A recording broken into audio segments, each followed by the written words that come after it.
gwenyore kod chike matayo weche mag lendo achiel kachiel kendo kaber nono to magi lises wach mabende kweth ma opogore kama oting'o KUJ, KEG mabende oting'o jochung weche matuklu kanyakla kod migepe mamoko machalo Katiba Institute nodhi e doho kendo mako bura ka kwedo godo chik maket kod mano. Ma timore ka jatend Azimio la Umoja Raila Odinga bende ne okumo achiel kuom bok mapile mapacho ka ne kaber oganda ok onego beni koro nyewe kata some. Kata kamano nochako loko paro kendo ka oyie ni koro to oganda nyalo nyiewo oboke achiel no kendo nyalo koro some. Ma keto tije fwambo gi keyo kama chalo nade je ibonyo. Nyun gi romo marwa ng'eni ma en achiel kuom weche manyo wachore e sidelines mag buchu manyo bedo go kaka university. Erokamano VOJ. Na chako ka wacho ni tijwa mar fwambo ni osebedo gi midhiero mang'eny. To midhiero ma siko wabedo godo en ka serikal temo donjore gi tijwa ni. Nikech sama watime to wawacho ni watime e lo jopiny. Gima kisungu luongo ni public interest. To Communications Authority nyicha wacho ni nitiere pichni moko mane waketo e TV ka manyalo miyo japiny bedo gi buok, manyalo miyo oganda chako pango kaka gibiro kelo tulo, to kendo manyalo miyo oganda gore go oganda nikech kido ma picha mwaketo. Tapani onego wapar ne Ezra Chiloba mana kaka doho nyo paro ne kanye doho chungo weche manowachogo ni Communications Authority tije maduong' en gimiluongo ni programming code. Mowacho ne ute fwambo ni sama upango chenro magu magie gimonego ulu. Ok ni sama chenro gi dhi mbele to ma e gima nyaki keti. Nikech mano en tij Media Council ma regulate kata matayo tij fwambo. Emomiyo nitiere kes moro manotere doho higa mar 2015 mane wacho ni ng'atno ma chik onego miteko mar ng'iyo kaka jofwambo tiyo to giketo gik moko yamo onego bed Media Council of Kenya ok Communications Authority. So gima Chiloba netemo timo en ni chalo ka gima serikal tiyo kode nikech ing'eni chieng' chan watimo gima kisungu luongo ni wall to wall coverage. Makaka ne wachake nokwatieko nyaka ng'anyo rumo. Ting'eni sama ng'anyo ni ne timore nitie ji mobet e ofise moko ma ok mor gi ng'anyo ni kaka dhi mbele to bende ok mor ni japiny yudo wach ni achiel kachiel. Magi e joma chal ni koro Chiloba nogo simo ne Chiloba to kone ni kuma intie no ndikne jogi barua mondo iwachnegi ni gima gitimo ni rach ka gichako gitimo kendo to abo magi lesen. Mano en tiyo marach go fees machiko miyi. Media waka kata tijwa mar fwambo wakoga ni tek ni gima watero yamo wan gadiera kode to ang'e maber ni en gimotimore. Ok en gima wahato, ok en gima wachuogo. To wabro dhi mbele gi miya japiny. So kuma Chiloba nitiere to kata gi ng'ata serikal maparo ni nitiere kaka gibro tamo ute mag fwambo to kata mana jo fwambo e pachoka timo tijgi gi paro koleo. Nikech kata kawuono gokinya nyalo wacho ni VOJ nitiere gik mwaseneno kuonde mwabetie machalo ka gima nitiere gimoro ma jaluongo ni lwet dhano. Mok timre nono. E yorwa mar tich sani. E wadonjo ka okinyi to aneno ka nitiere gik moko machalo ka gima Idiko wiu. Idiko wiu mos. Olwenda nyono wae kama. To ang'e joma timogi. To ang'e gimomiyo gitimogi. So tij fwambo ni en tich machiel tek ni gima ineno inyalo chung' tiwach ni ma notimore. Tek ni in kata gi kalatas kata gi gima kisungu luongo ni evidence ni ma inotimore. Tek ni chung' e ratiro mar neno ni gima timo ni ber mondo japiny obed gadiera kendo obed gi ng'eyo wiye. Kik kibaji goyi kijafwambo. Nikech chik ni kodi. tem to bro bedie mang'eny. Kawuono gintie, tich ang'wen gi bro bede. So long as ni maandamano kata ng'anyo mag jazimio gi dhi mbele, tij fwambo ni nitiere jomoko mabro neno kaka jo asikgi nikech wamiyo jopiny ng'eyo. To gima gikia di sama wamiyo jopiny ng'eyo ni to abed ni ino kine maandamano tidwa dhi kuma gi maandamano timore tikoni oyo joka pod wuotho kacha walo kang'owa yo monegalo nikech samoro kaluwo kanyo to ilo moro nyalo maka madonje maandamano ni matimang'o mawiya wil gi tija madwa dhi tiyo cha mi donje to samoro bende ka jogirakore go bila tikoni oyo nikech kapona luwo kanyo tinyalo go kata mitokani nikech akia ni jogi pani an ng'ama nadi maonge kod gi maandamano kata bila kian an ng'ama nadi anyalo donje ang'owa anyalo donje lweny ma ok mara nikech ing'eni kata mana ng'anyo mawuok tich mokal tarik 20 cham nitie kijana moro ma ja pikipiki en mana ewe piko Kisumu tilore ti irodhe ten mana ng'ama dhi e yore to nikech ka wamenyo kamano to dhi e doho kijana no to wacho ni an nadhi mne yora to bila ogoya kama onyalo donjo no bila go to golo kanda go to koni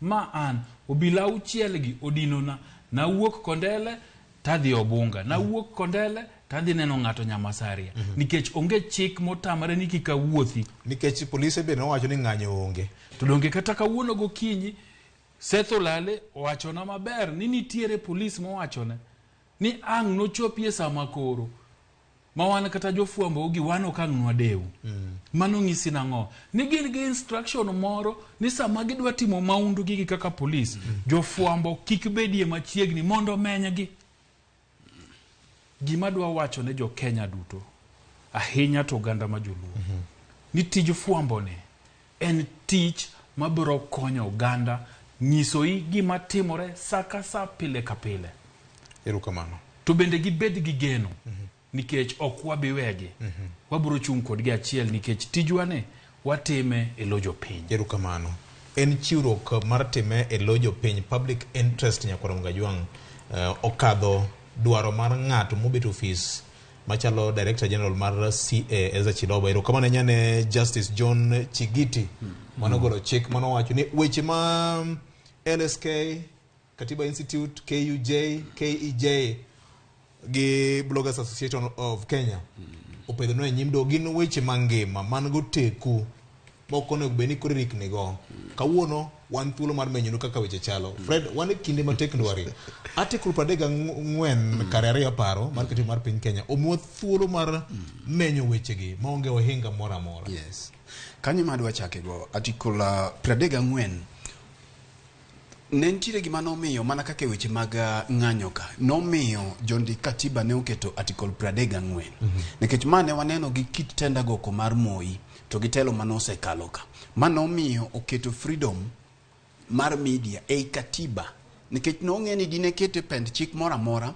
to jogi ne nyalo gole oko to nja na wacho juma mokalo ka eni jofwambo gin jok man gi lony mar ariya to ka ng'iyo gima ne Chiloba temo timo taneno lwedo moro mopogore gi lwet Chiloba ki Chiloba wuon ok en jafwambo lony mare weche mag fwambo nyalo bedo matin to kendo wanyalo educate ka mondo mi wayaw pache mondo ng'e ni ntiere gima iluongo namba 1 ni public interest kane ng'iyo ng'anyo mokalo Victor nineno ka gokinyi ne podok wachako wall to wall coverage kendo ute mag fwambo mang'eny ne ok gol wall to wall but bank kose manja koma no yudi ineno ka jok mane ntiere Karen kucho koyude moyud ka koro en Karen tibiro ka wall to wall coverage no chakore gi samo bila no chako timo gik mane gitimo Karen kacha kanye makoro jofwambo no not Serena no chako wuotho gi jakom ma jakom odhi moluorore nyako dhiambo kikele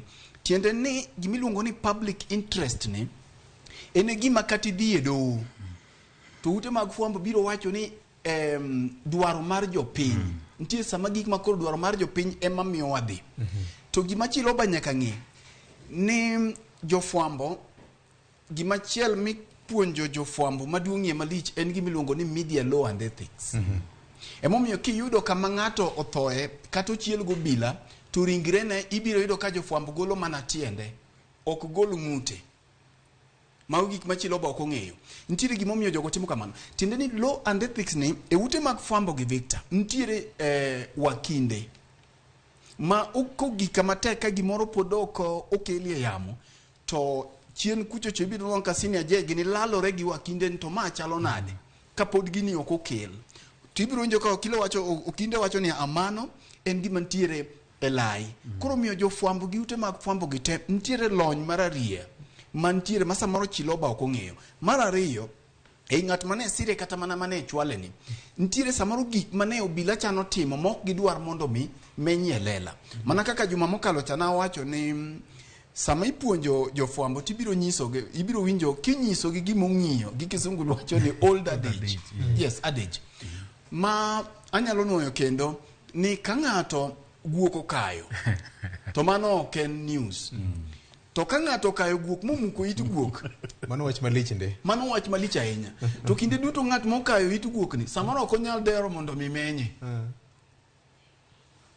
Koro ka ng'ani ok dwa ni mondo menye to kiko ka guok nikech guok ema onego ka dhano.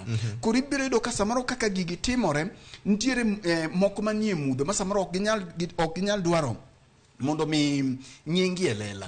Omiyo aparo ni kama Kenya osewuoke kata kama ute mag fwambo osebirie mo kama wagikeni ok wanyal yie mondo gains mwaseyudogi mondo duok chien.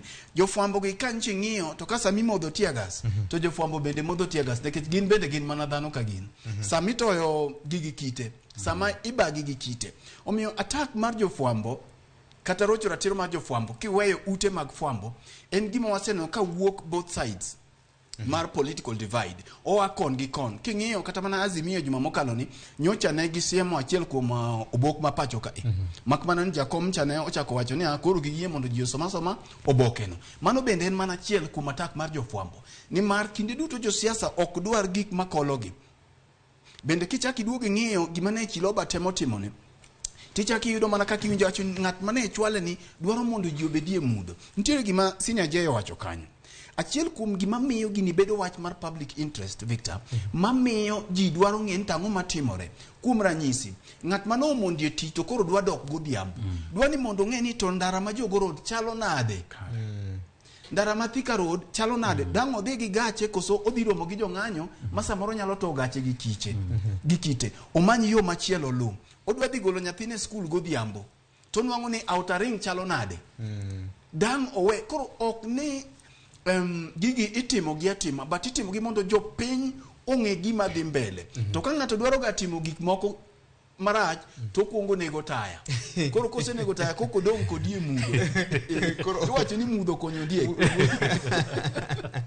Okuongo nego taya koka odin kodi. Mogike wi wachna. Ka wuotho oko ka tawinjo ka iwacho ni igoyo sigana moro manie muma jopiny pime iwacho ni sembe ipimo gi jamin. Giwacho ni Zakayo nyaka lor. Do anto kang'e ni Zakayo en ng'a ikikuota marach. Ok ang'e ni nyaka lor. Ni somo literature. Giwacho ni Zakayo nyaka lor. Koro senior Zakayo miwacho ni nyaka lor ne. King'iyo Zakayo mane muma, Zakayo cha noidho yien mondo mione jawar, chunye nose tore. To Zakayo mar piny ni samoro nyalo lor to injili okoro mchunye mochako idhi. Zakayo ni malo. Ene yien. Chal kaka joma wacho wach Zakayo ni pime. Chal kaka Zakayo ni ene ma ene kuma duong' ma malo ne. Kodwa no lor mondo chop ir jopiny. Idwa no lor mondo chop jopiny. To kamidwa no lor eni pogruok e kind Zakayo ni gi mane muma cha injili no loro chunye. To mayo omoke yien kokuodo to jo Azimio uko yath. Uko yien mondo Zakayo lor. Iwinja madha ja injili ma noto. Ko mai samoro nyalo jakore kata mana gi bambe gibadien molwar godo piny kama ruombre kuom ji. Erokamano. Modong' nyalo tieko Erokamano nya. JB wan e kinde ma tek ndwari. De onge ute mag fwambo kada mana pichni moko manyo jo DCI okworo e mbui margi. Bang'e koro ne ging'wonyo iwgi bagi kwa ng'wono. De onge ute mag fwambo manyo nyenyo gi elela. De jo Kenya kong'eyo. To mane ma ok gidwa. Nikech ng'eni ne gidhi ga korgi kapod gidhi mbele ni gimanyo jogo. Timanyo ng'ato nyaka mani Burundi. Timanyo ng'ato nyaka mane otimo gimoro ma wanda mana 2018. Masa moro ikia kita ni pod ngima kata Nyasaye no sekawe. So jafwambo bedo ng'ano makonyo japiny kabisa. Emomiyo samoro bende wawacho nega jo winjo wa gi joneno ni kikine ni ng'ato jafwambo to ka koro wacho gimoro to koro imako kode kuot nikech owacho gimok berni nikech tijwa mar fwambo ni en ni wan wachoko to wakeyo kaka wachoke no te kaka wakeye koro gimomiyo awacho ga ni pach jandiko pokore gi mar jasomo en ni gima jafwambo ndiko kata olando in kaka japiny kaka ibro kawe kaka ibro winje gi gima ibro timo kode mano to en gima iluongo ni mano soni kik makne jafwambo kuot nikech ni koro ni Fredo wacho gimoro ka koro ywane ding ni Fredo wacho gimok mori wan wawacha adiera nikech samoko mori no to nitie ng'amo moro bende nitie samoro mwawacho mamori to nitiere ng'amo timo ang'o ng'ama gino wang'o iye so wawacho ga ni tijwane gi kisungu luongo ni damned if you do damned if you don't kokitime tija makosa kitime tija makosa koro wan wayiero gadiere to koni wan wadwa wuothe laini ni madiere ni to laini ni gima diedo wa kama wuothe ni en ni wawacha adier en ni okwariambo to en ni gima wacho ni okwa wache ni mondo hiny ng'ato kata keth gir ng'ato kata mor ng'ato wan wawache nikech onego wache erokamano nyakoro mgajwa ng'e wacho ni gimoro amora nigi kinde mare ka lor kod ndiko mar Ecclesiastes ne jogo moyie kod wach mar jawar kokalo kuom Biblos nyalo bedo ratil kata mo mar kilo odembe kanyo ndi nyakoro mgajwa yande oganda ywak ne koth onge oro